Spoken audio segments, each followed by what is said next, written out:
হ্যাঁ, চিনতে পারছেন? চিনবো না কেন? চেনা মানুষকে আমি কোনো কারণ ছাড়া অচেনা করব কেন? কেমন আছেন? আমার মাঝে ওই অহংকার নাই আর কি, এই জন্য আমি চিনি। অহংকার তো মানুষের থাকা উচিত। হ্যাঁ, যে কোনো ব্যক্তিরই তো অহংকার থাকা উচিত। হ্যাঁ, অহংকার থাকা ভালো সুদৃঢ় ব্যক্তিত্বের, কিন্তু মানে মানুষকে অগণ্য করার অহংকার থাকা তো ভালো না। এটাই। তো কেমন আছেন? কোথায় আছেন? বাড়িতে আছি, তবে ওই গলার অবস্থাটা একটু খারাপ আর কি। ওই দিন ক্লাস করতে গিয়ে রাতে আসার সময় ওই গলার যত্ন নেই নেই আর কি। আসলে ওই জিনিস নিছি, গলা বন্ধনী নিছি, কিন্তু ব্যবহার করি নাই আলসি করে। ভাবলাম শীত চলে গেছে, তো ওই সময় তেমন একটা ফিল করি নাই। আমার বাড়িতে আসার পরে পরের দিন যখন গলা মোটা হয়ে গেল, স্বাভাবিক স্বর পাল্টে, তখন বুঝলাম যে না, ভুল হয়েছে, গলা বন্ধনীটা গলায় দেওয়া উচিত ছিল। দুপুরে খাবার হয়েছে? যাবো যাবো অবস্থা আর কি, কোথায় যাবেন? খাইতে। ক্লাস কোথায়? কুমিল্লা? হ্যাঁ, কুমিল্লা বঙ্গবন্ধু ল কলেজে পড়তেছি আর কি। আলহামদুলিল্লাহ। টিউশন? হ্যাঁ, না, বিড়াল এসে মেও মেও করতেছে। কার, তোমার? আমি বিড়াল পালি না। আমি এগুলো দেখতে পারি না। স্যার, তো পালে কে? পালে না, এগুলো এমনি হয় না গ্রামের বাড়িতে। না, তারপরও পারিবারিকভাবে একটু দেখভাল না করলে তো ঘরের মধ্যে আইসা উপস্থিত হয় না, বা একেবারে কাছাকাছি আসে না মানুষের। এগুলো এমনিই আসে, ঘরে চলে আসে। এগুলা সবাই ঘরেই যায়। এখন আমি খাবার খেতে বসছি তো, তাই এখানে চলে আসলাম। ও, তো কিছু দেও তো নিশ্চয়, আনলে আসবে কেন তোমার কাছে? দেই, আমি ঘরের মধ্যে দেই না, তো বাহিরে নিয়ে পরে কাটা কুটা এগুলা দেই। এসব। ও, আচ্ছা। আমিও দেই। আমি মানে আমার কাছে একটা আসে দীর্ঘদিন যাবত। তো আমি শুধু কাটা কুটা দেই না, মাংস টাংস দেই, মানে মাংস জাতীয় পদার্থ দেই আর কি।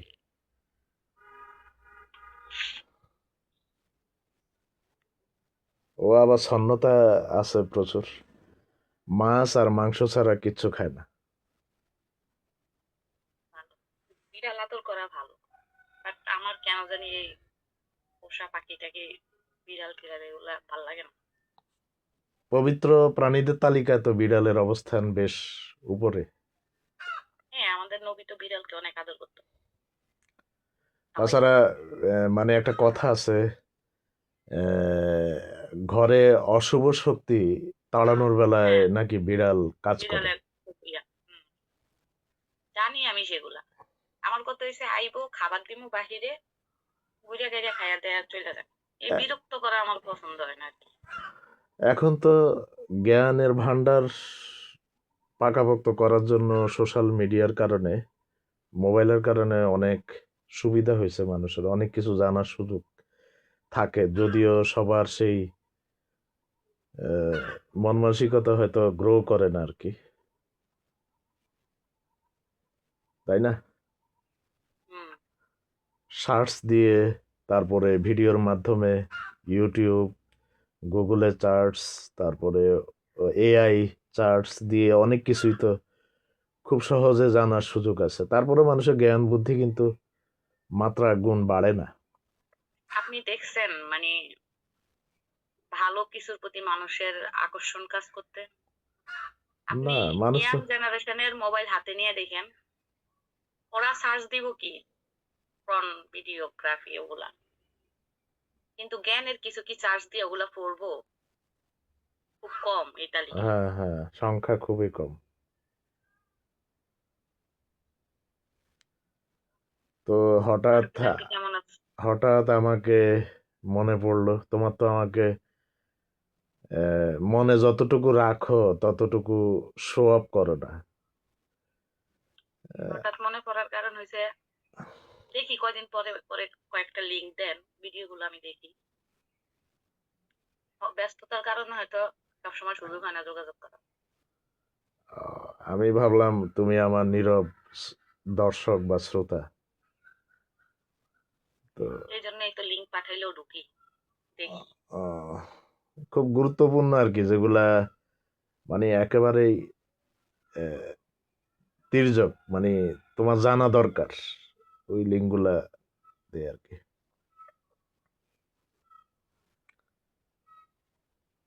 তো তোমার লেখাপড়ার খবর কি? তুমি ওই কি জানো, ইংলিশ থেরাপি টেরাপি আরো অনেক কিছুর কথা বললা শেষ আলোচনায়।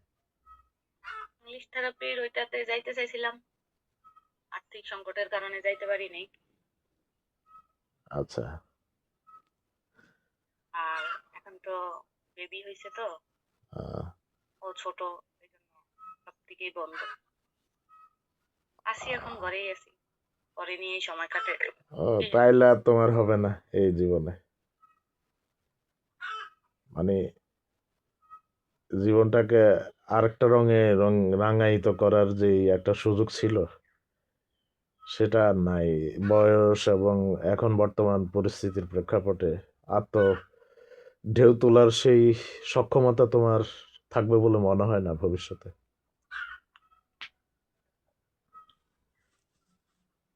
আছে কি? আপনারে বলার কিছু নেই, জ্ঞানের পরিধির জন্য কোনো বয়স আর সময় লাগে না।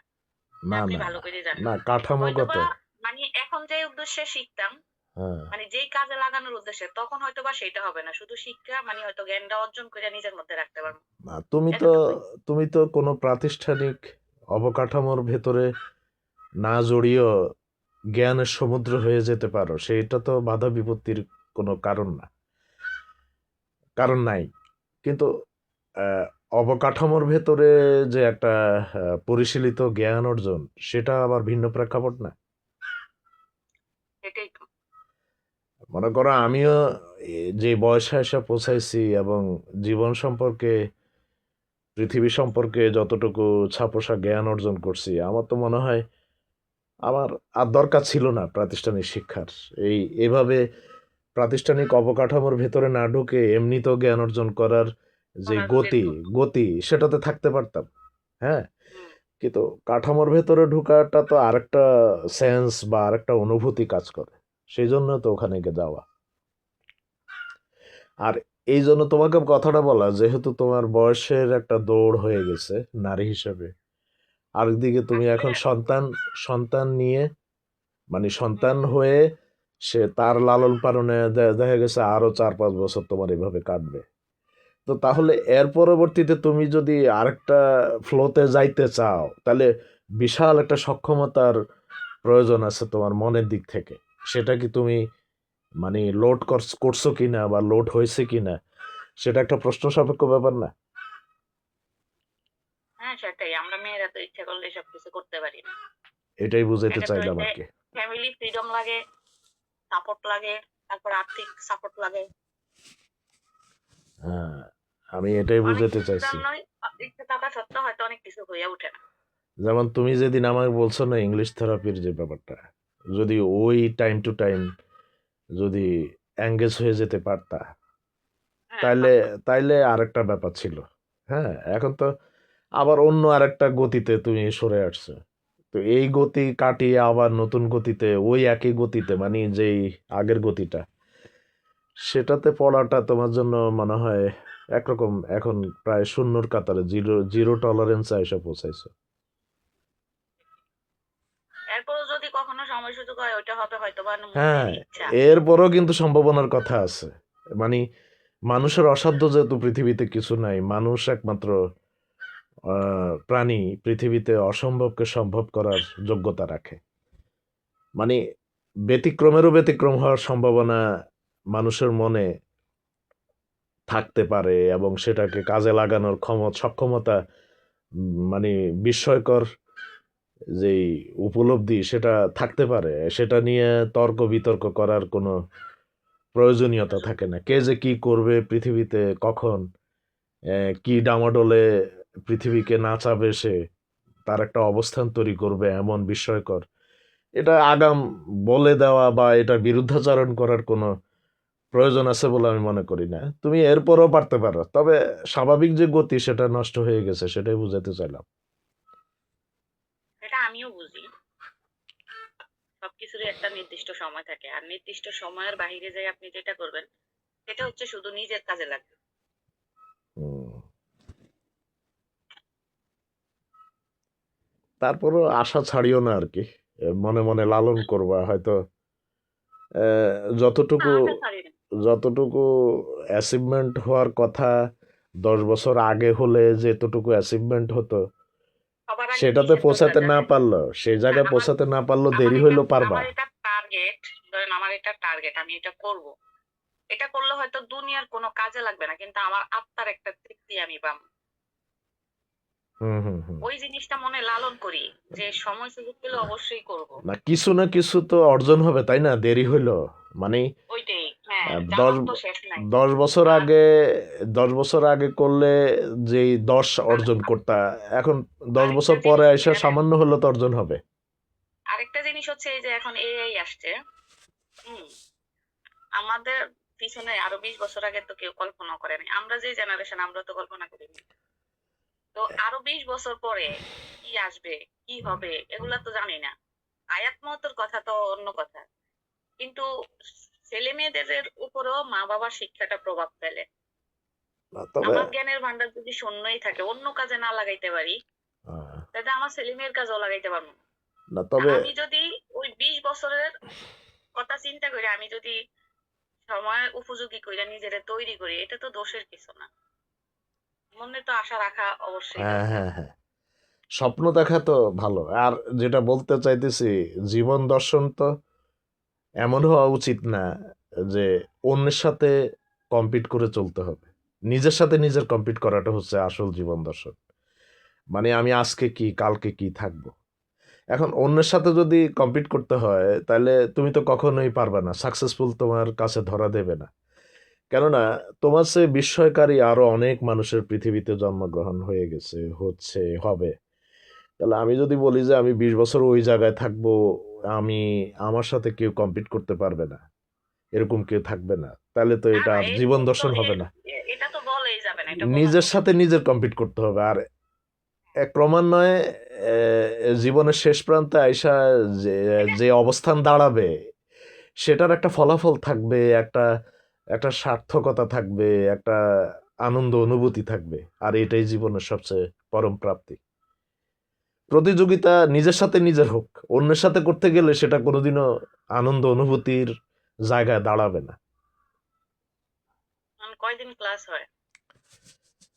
ক্লাস তো হয় 5 দিনই, 2 দিন বন্ধ থাকে সরকারি ছুটির দিন, 2 দিন। আর যে যার ইচ্ছা মতো ক্লাস করে আর কি, যার যতটুকু সুবিধা অবস্থা বুঝে। যেমন আমি 17 তারিখে জানুয়ারির ইয়ে করলাম, অভিষেক ক্লাসটা করলাম। তো এটা তো, অভিষেক ক্লাসে তো আর কোনো ক্লাস হয় না, ওই সময় একটা পরিচিতি, একটা আনন্দ হুম অনুভূতি বা একটা মানে হুম। ইয়া থাকে। সত্যিকারের ক্লাস হয় এর পরবর্তীতে। তো আমি এর পরবর্তীতে এই পর্যন্ত ক্লাস করছি একদিন, 2টা ক্লাস। যাওয়া হয় না কেন? অসুস্থ? হ্যাঁ, না না না, ওই অভিষেক ক্লাসের পরে 4-5 দিন পরে দিলাম ফাইন আর্টসের ফাইনাল পরীক্ষা। ওখানে গেল 5 দিন, লাগাতার 5 দিন কুমিল্লা আসা যাওয়া করে শরীর কিছুটা ক্লান্ত। তো সে ক্লান্তি কাটিয়ে আবার 4-5 দিন পরে গেলাম গেলাম আর কি ক্লাস করতে। এই যে গত 5 তারিখ গেছি আর কি। তো এখন আবার নির্বাচনের, সামনে নির্বাচনের একটা ভয়াবহতা আছে, একটা ঝামেলা আছে, কি না হয় এই জন্য আর নির্বাচনের আগে যাব না আর কি। নির্বাচনের পরে হয়তো একদিন যেতে পারি, এরপরে তো রোজা, রোজার মাসে আর যাওয়া হবে না। তো মোটামুটি ওই যে আবার মার্চের একেবারে শেষ সপ্তাহে থেকে আবার এবার মোটামুটি হয়তো সপ্তাহে একদিন করে যাব আর কি মনে করতেছি।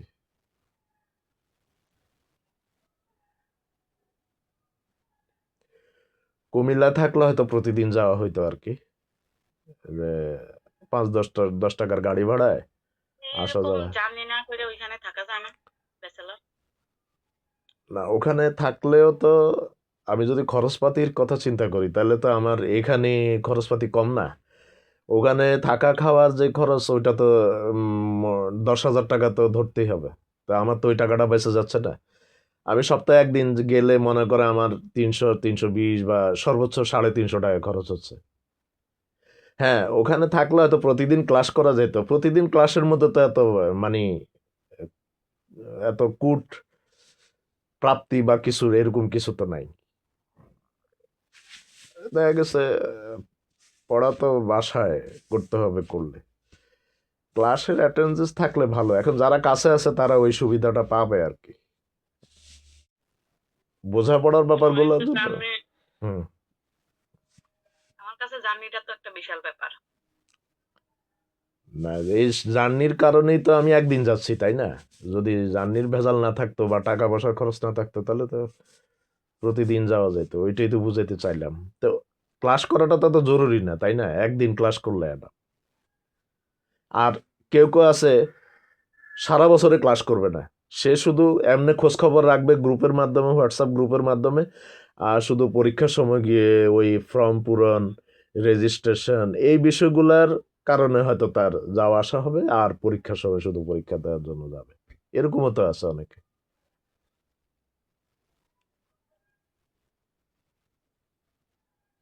তুমিও তো ভর্তি হইতে পারতা। পড়াশোনা চালানোর মতো এই মুহূর্তে আর্থিক সামর্থ্য নাই। হ্যাঁ, এটাও ঠিক। কারণ বর্তমানে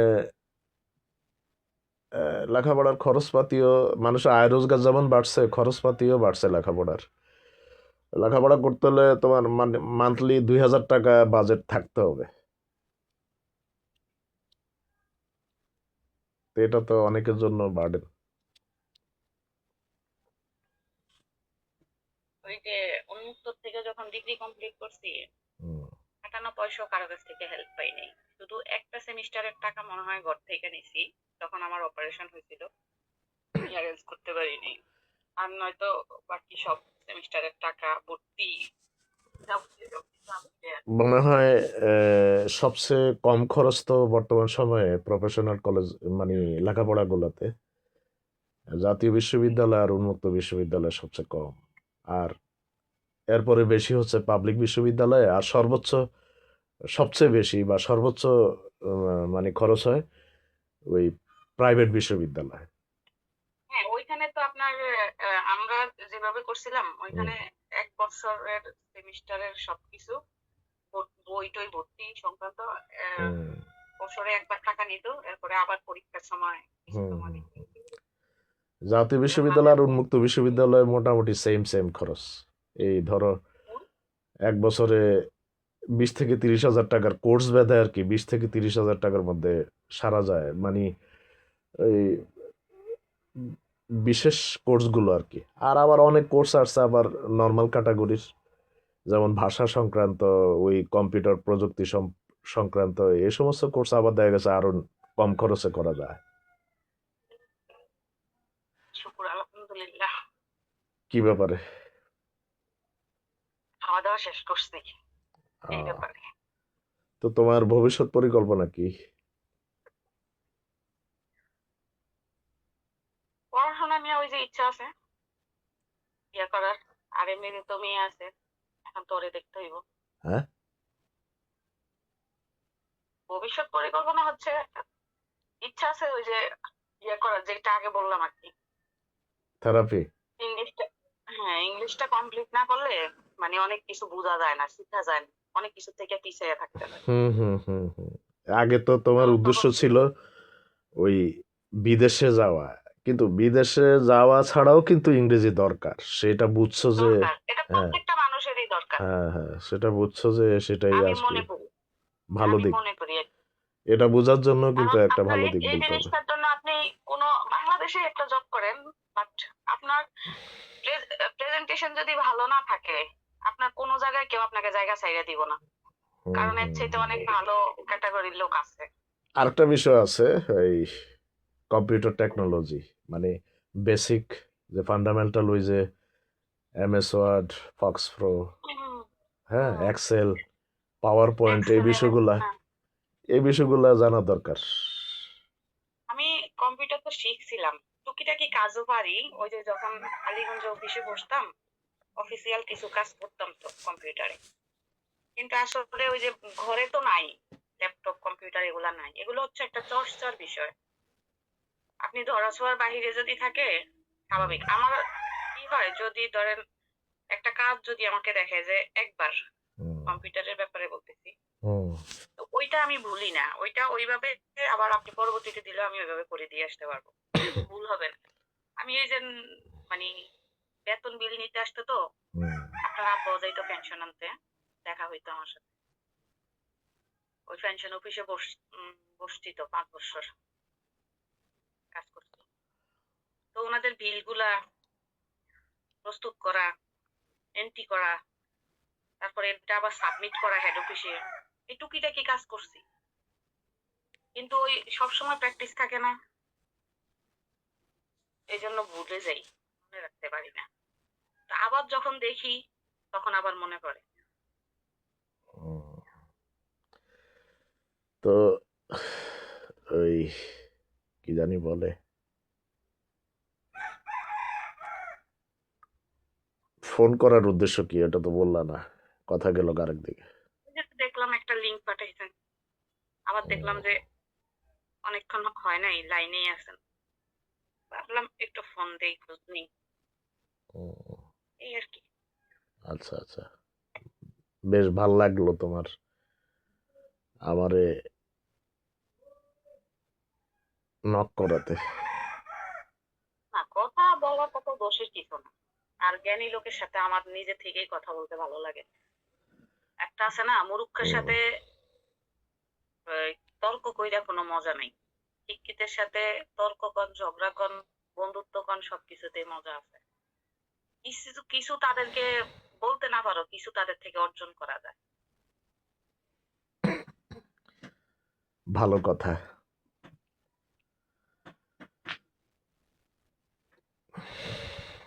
তোমার ওই ফেসবুক গ্রুপ ও দেখলাম একটা, আমার একটা পোস্টের মধ্যে সম্ভবত লাইক দিছিল, সেই সূত্রে তোমার আইডি সম্পর্কেও দেখলাম ওই দিন। অনেক। ফেসবুক। হ্যাঁ হ্যাঁ, রেহানা ইসলাম না নাকি? রেহানা ইসলাম, হ্যাঁ রেহানা ইসলামই তো। ওখানে তোমার হাজবেন্ডের কোনো ছবি নাই, ঘটনা না, কি? কি ঘটনা কিছু পলায়ন না। পলায়ন অবস্থা নাকি? ও রাজনীতি করে না যে বলাইবো। না, তোমার দিল থেকে, তোমার অন্তর থেকে পলাবার পায়তাড়ে আছে নাকি, না তুমি ওর অন্তর থেকে পলাবার পায়তাড়ে আছে? যেহেতু মানে কামিং সুন একটা বেবি হইছে, সেক্ষেত্রে তো যদি পলানের হইতো, এই ডিসিশন তো নিতাম না, তাই না? না তোমার তো, তুমি তো বাংলাদেশের প্রেক্ষাপটে অত্যন্ত শৌখিন একটা মানুষ, অনুভূতির দিক থেকে। তো লাক্সারিয়াস লাইফ স্টাইল লিড করো তুমি অনুভূতির দিক এখন থেকে। পারি না, সম্ভব হয় না। তো এখন সবসময় কখন যে, কখন যে তোমার কোন দিকে ভাটা পড়ে আবার কোন দিকে জোয়ার এসে যায় এটা বলা মুশকিল। হ্যাঁ, এটা ঠিক। মানে মানে অন্য অভাব অনটন সহ্য করতে পারি, বাট হাজবেন্ডের সেলিব্রিটি, কাছ থেকে অবহেলা তারকা বা বা সেলিব্রিটিদের জীবনযাপন যেরকম, তোমারটা মনে হয় হুম, যেন অনেকটা ওই রকম। যেমন হুম, তুমি কিছুদিন আগে হাজীগঞ্জে ছিলা, হ্যাঁ তোমার হুম। রেসিডেন্স হাজীগঞ্জে ছিল, এখন তুমি উড়াল দিছো কুমিল্লায়। না, আমি তারপরে কম জানে তো। তাইলে কোথায়? আমি তো এই যে বাবার বাড়িতে। না, আমি এই পিচ্ছি মেয়ে নিয়ে একা একা কুমিল্লা থাকবো কেন? ও না, আমার ধারণা, ভাবলাম আমি, মানে মনে করলাম যে মনে হয় কুমিল্লাতে এখন, যেহেতু তোমার না, না, আইডিতে দেখলাম যে প্রেজেন্ট লোকেশন লোকেশন সেট আছে করি যে, কুমিল্লা। লোকেশন লোকেশন তো একবার এক জায়গায় দেই, কুমিল্লা দেই, চাঁদপুর দেই, হাজীগঞ্জ দেই। এই ভণ্ডামি কেন? হ্যাঁ, বন্ডামি না, আমার এরিয়াটা তো এটাই, তাই না? আমি তো এরিয়ার বাহিরে দিতেছি না, না মনে এটা তো করো, আমার এরিয়া। না এরিয়াটা মানে আমি যেখানে থাকি সেখান থেকে মানে নামটা কত কাছাকাছি ব্যবহার করা যায়, এটা হচ্ছে মানে সততা। আর আমি আমি ওই ক্ষেত্রে না, আমি চোর ডাকাত না, আমি আসলে এই জিনিসটা করার কারণ হচ্ছে কি জানেন, হ্যাঁ, যখন একটা পোস্ট করি বা আমি মাঝখানে ফেসবুক নিয়ে কাজ করছি, আসলে ওই ছোট মেয়ের জন্য সময় দিতে পারি না। হুম, ফেসবুকে তো এখন বিভিন্ন ওই যে পোস্ট এগুলা ছাড়লে ভালো ভিউজ হইলে ডলার ইনকাম করা যায়, মনিটাইজেশন পাওয়া যায়। তো ওগুলা টার্গেট নিয়ে 2 মাসের মতো কাজ করছিলাম, মানে প্রত্যেক সপ্তাহেই কাজগুলো কমপ্লিট করতাম। তো এখানে হচ্ছে কি, আপনার লোকেশন যখন আপনি চেঞ্জ করে দিবেন তখন দেখা যাচ্ছে ওই লোকেশনের ওই মানুষগুলোর কাছে আপনার নোটিফিকেশন গুলো যাবে। এটা হচ্ছে ফেসবুকের একটা নিয়ম। না এটা আমিও জানি, আরো অনেকেই জানে যারা নেটওয়ার্ক ও ব্যবহার করে। আছে, কিন্তু ও দেখো, আছে। দেখো ওই আহ, মানে ভিডিও পোস্ট করার সময় যেমন ইউটিউবে লোকেশন প্রত্যেকটা ভিডিওতে ইচ্ছা করলে যে কোনোটা শোনো তো, ব্যবহার করা যায়। কি হইলো তোমার?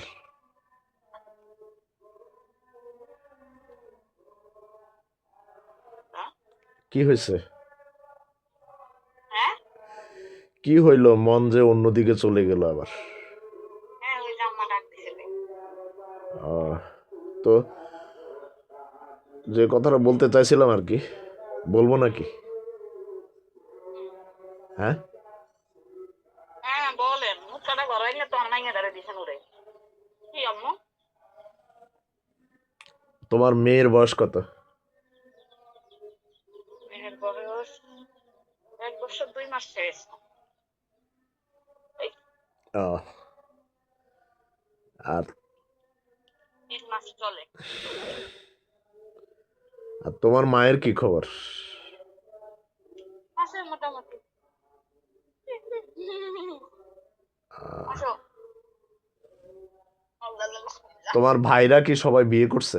দুইজন না, দুইজনেই বিয়ে করছে তো? না না, তাহলে করে নাই এখনো। একজনও করে নাই?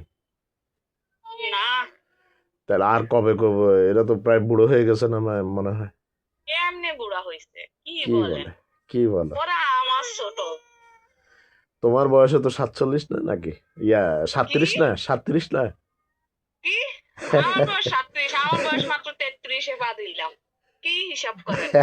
স্বাগতের বয়স মাত্র 31, দেখো, রিয়াদের 29। এই ব্যাপারে আরো এক বড় বড় আমরা কথা পাল্টাপাল্টি করছি। আমি বলি, তোমার বোন আমার থেকে 11 বছরের ছোট, শিরিন। তো শিরিনের থেকে আমি 4 বছরের ছোট। মিথ্যা কথা, 2 বছরের ছোট তুমি। আশ্চর্য, কয় মিথ্যা কথা।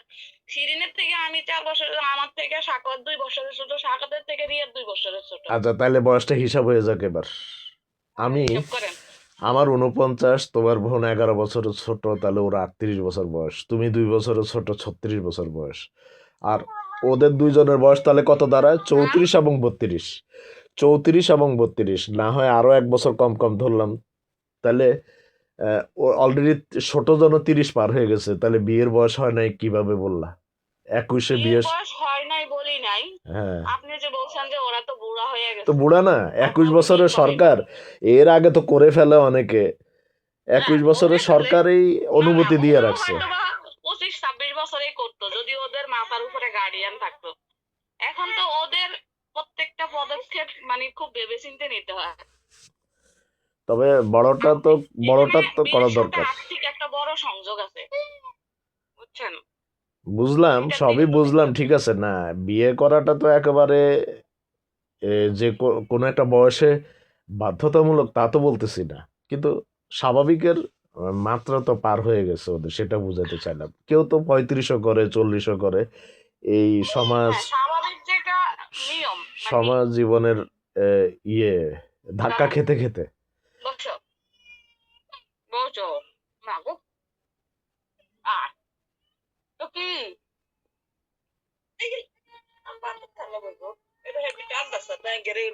আয়ুষ নামুদারে তোমার মেয়ে না ছেলে? মা হচ্ছে উঠে গেলে আয় আয়, আয়। পাখি তোমার আম্মু খাও না। আসো, ভালো ভালো। রান্না করেন। হ্যাঁ, মেহা ভালো। ও ও ও ও ও তো বাচ্চাটা কি মেয়ে না ছেলে তোমার? মেয়ে কি নাম রাখছো? রুবাইয়া আমিন মেহা। বাবা, আনকমন নাম। আনকমন কোনটা? রুবাইয়া মানুষের নাম নাই? না আমার মানে, একটা ভাবির নামও রুবাইয়া। না না না, সচরাচর যেরকম ওই যে হুম হুম। মেয়েদের নাম শোনা যায় সেরকমের মধ্যেও একটু ব্যতিক্রম, একটু আনকমন। মনে করো তুমি এমন কোনো নাম কি পাবা যেটা শুধু পৃথিবীতে একজনেরই ওই নামটা? না না, তাহলে এটাই বুঝাতে চাইলাম আর কি, একটু আনকমন। আমি বুঝছি। যেমন হয়তো খুব সচরাচর কম শোনা যায় এই মেহা, নামগুলা। মেহাটা তো আরো বেশি আনকমন। মেহা, মেহা এই শব্দটা। মেহাটা নেহাটা আমি আর ওর বাবা রাখছি, আর রুবাইয়া ওর বড় মামা রাখছে চাকরাত। আহ, তো আমাদের এই কথা বলার সিলসিলা তো যে কোনো সময় যে কোনো মুহূর্তে আবারও চলতে পারে, তাই না? বুঝি না। বলতেছি যে কথা বলার সিলসিলাটা তো যে পরবর্তীতে আরো যে কোনো সময় যখন তখন হতে পারে। আমার তো পেট শোঁ শোঁ করতেছে এ, ক্ষুধায়। এখন খাইতে যাইতে পারবো কিনা। কেন খাইতে পারবেন না? আমিও তো খাইলাম আপনার লাইনে রেখা। না সেটা ভিন্ন আপনি কথা। মুখে মুখে বললেন এটা এখন কি? তুমি অনেক দিন পরে আমার মতো এই এ, এ, সমাজ বিচ্যুত একটা লোকের স্মরণ করলা, এখন তোমার অনুমতি না নিয়ে তোমার কলটা কাটি কিভাবে, এটা এই সূত্রে বলা আর কি। আমার মেয়েও হাসতেছে আপনার কথা শুনে। আচ্ছা, আমি আমার মেয়েরে খাওয়াইতেছি। হ্যাঁ আমি আবার একটু বাইরে হবো, এই জন্য হ্যাঁ, ঠিক আমি আছে। ফোন রাখতাম। আচ্ছা, তাহলে এই মুহূর্তে থাক এতটুকু নাকি? আচ্ছা, ওকে। ভালো থাকো।